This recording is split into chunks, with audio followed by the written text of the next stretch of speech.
Бадеми или помеѓу штипјани и граѓаните од останатите општини од истокот познати како Миндали се во фокус на интерес на оние кои денеска се најдоа помеѓу пазарните тезги во Штип. Невообичаено издржливи на временските услови. Зошто бадемите може да се видат на пазарот во текот на цела година? Тајната ни открива Ванче Георгиев, пазарџија од Штипска Лесковица. Не се расипало, тоа може да трае 10 години, да не се расипало никако, разбираш. Иначе многу е квалитетно за јадење.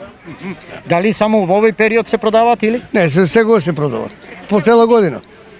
Дали е тешко да се одгледува? Како е? Па не е тоа тешко, само времето некој пат ги ладно падна слана и ги уништи, че секој година не раѓат. Они раѓат, али се расипаат од ладното. Да, а кога цветат? Сега? Сега цветат.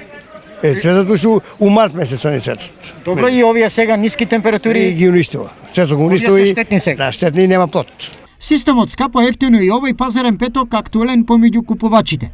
Цените за нив солени. Пазарот е многу скап. Платите са мали, пазарот е голем и никако не е. Не може да функционираме корпите да ги полниме во пазарот. Скапо да ти кажам. Треба платите.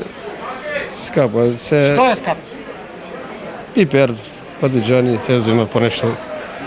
И така да значи избегаме што е најслободно земе и така. Како по непишано правило, пазарџиите контра купувачите, со аргументи зошто цените не се високи. Па ја мислам дека цените беа складни денеска. Нема за ваа доба нема некои цени така да се доста високи. Не е скапо, меѓутоа народ нема пари нема. А ништо не е скапо. Значи, тука лежи. Тука лежи зајако, брат, лежи зајако. Тука ништо не е скапо, меѓутоа народ нема пари да се плати нема, брат. По кои цени и кои производи до 13 часот се продаваа на Штипскиот пазар? Компир 25 денари за килограм, моркови од 30 до 40, спанак 50, јаболка 30 до 40, лимон 50, мандарина 50, краставици од 40 до 50 денари за килограм, јагоди од 130 до 160 денари за кошничка, млад кромит 20 денари за снопче.